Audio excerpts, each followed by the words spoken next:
Hi, my name is Al Green. Not that one, but the struggling guy who was in the music industry for years trying to sell talent and songs to agents. The agents befriended me and taught me techniques that I want to pass on to you through my program, which is called You Can Talk, You Can Sell. Anyone who has ever taken this program has excelled in selling and either risen to the top of their company, their team, or the top of their field. It's called You Can Talk, You Can Sell, and you can get it right here.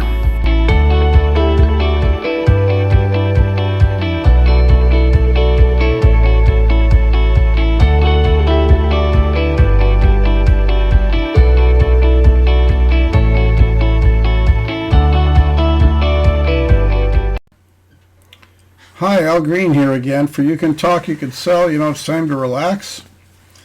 One of the things I want to cover is to add on to this when we're talking about fear and confidence and sales and numbers, is that it really is true that so many of the top salespeople will tell you that numbers play into this very, very, very importantly, and most people don't understand that.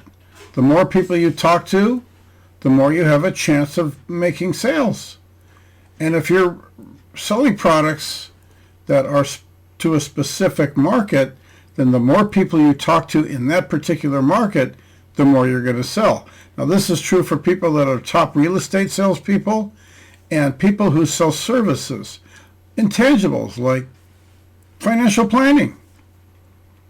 Never met in my life a financial planner that wasn't a consultant. They ask questions and they have answers and they tell you all the different things you can do. Great source for consulting. And if you want to learn about selling, talk to a mortgage broker, talk to a financial planner, talk to a person who sells advertising. These people don't have a tangible product that they can hand you. It's all vapor. It's all just ideas. Print advertising is tangible, but you're not actually buying the print. You're buying the ad that they're going to put in print. You're buying an idea. It's conceptual selling. But the more people you talk to, the more you're going to sell. Now, the numbers are typically that you'll get interest from about 30% of the people that you talk to.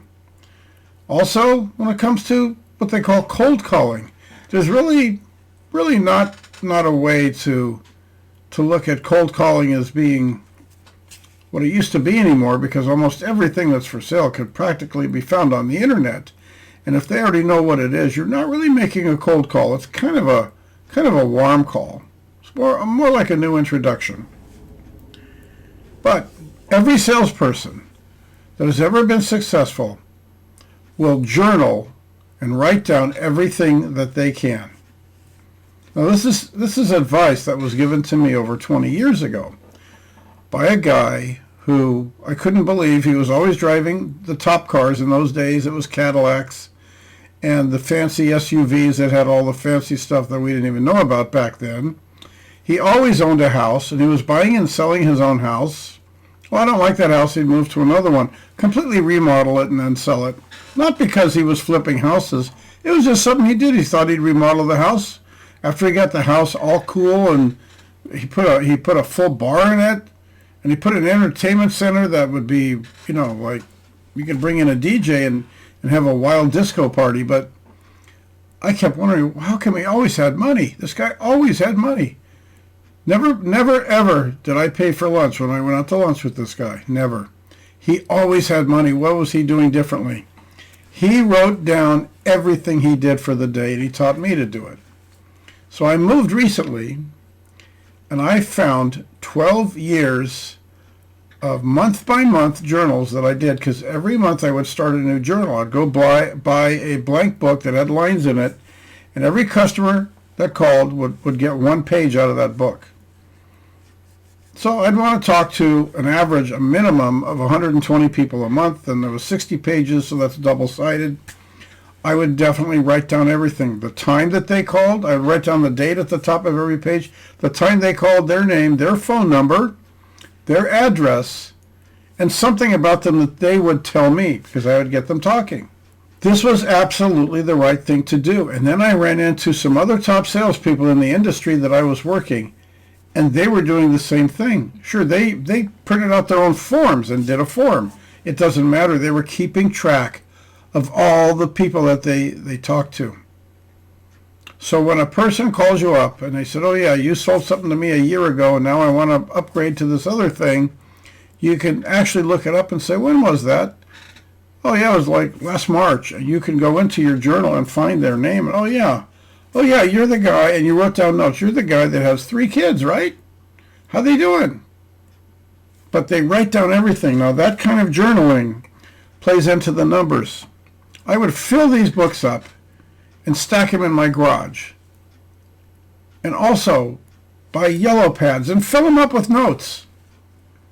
And talk to one of the top salespeople and learn from them. Keep this in mind. Start writing down everything. You'll not only keep track, but you'll see your own behaviors and whether you sell or not. You'll see if you actually are convincing yourself to continue doing it because of the fact that you'll look at the notes and you've written down everything you could from talking to that person. Now, these were a lot of this was conversations over the phone, but I took the book with me, and I had those conversations in person and took the notes in person as well. They didn't know what I was writing. But follow the top people that are the best salespeople, and that's one of the little techniques. You'll be amazed at how that changes your mindset on being open to making more sales. Until next time.